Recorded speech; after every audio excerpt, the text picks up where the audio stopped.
तुम आपको मैं अपना कौन कौन सा दुखड़ा सुनाऊं।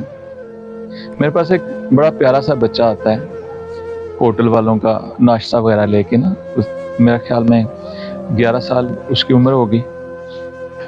तो मैंने उससे पूछा कि बेटा आप पढ़ते नहीं हो, स्कूल नहीं जाते हो? उसने कहा नहीं सर, मजबूरी है। तो मैंने बड़े फ़ख्र से उसे कहा कि आप ऐसा करो, मेरे पास आ जाओ, मैं आपको स्कूल में यूनिफॉर्म भी दूंगा, किताबें भी दूंगा और आपकी कोई फ़ीस भी नहीं होगी। तो बल्कि उसे मैंने ये भी कहा कि मेरे पास और बहुत सारे बच्चे हैं जो मेरे पास पढ़ते हैं ऐसे। तो अपनी तरफ से तो मैंने बड़ी ऑफ़र करवा दी उसको। तो उसने कहा नहीं सर, मैं नहीं पढ़ सकता, मैं आ नहीं सकता आपके पास।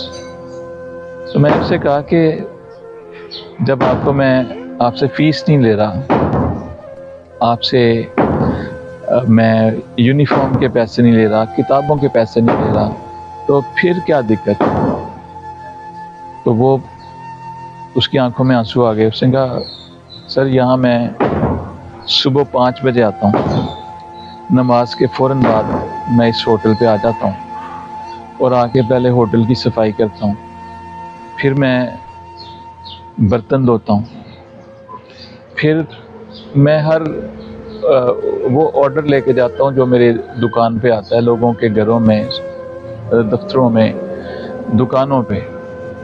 सारा दिन मैं काम करता हूँ तो मुझे 400 रुपया दिहाड़ी मिलती है और वो 400 रुपया मैं अपने घर नहीं लेके जा सकता, क्योंकि मैं यहाँ से सीधा मेडिकल स्टोर पे जाता हूँ और वहाँ से अपनी वालिदा की दवाई लेता हूँ। जो मेरी वालिदा तकरीबन 1 साल से बीमार हैं और उनको हर रोज़ दवाइयों की ज़रूरत पड़ती है और वो 400 रुपये की दवाई उसकी रोज़ाना की आती है।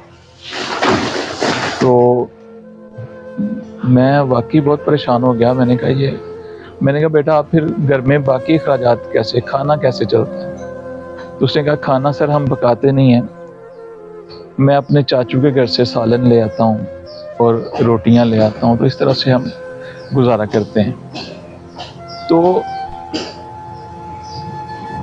मैंने कहा हम कुछ भी नहीं कर सकते इन लोगों के लिए, इन बच्चों के लिए जो हमारे इर्द गिर्द ही हैं, और हमें थोड़ी सी अगर हम काविश करें तो इन बच्चों का मुस्तकबिल हम बचा सकते हैं।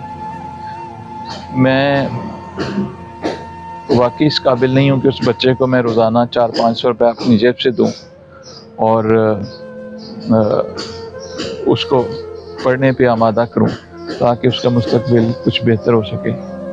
लेकिन आप लोगों में अगर कोई किसी की कोई नेकी करना चाहे, कोई हिम्मत करना चाहे, तो मेरे साथ ताउन कर सकता है। मैं उस बच्चे की तस्वीर यहाँ पे नहीं लगा रहा, ना ही मैंने उसकी वीडियो यहाँ पे लगानी है, क्योंकि ये अंदर के मामलात हैं, ये बाहर नहीं सबको पता चलने चाहिए और इज़्ज़त नफ्स भी बड़ी मुतासिर होती है।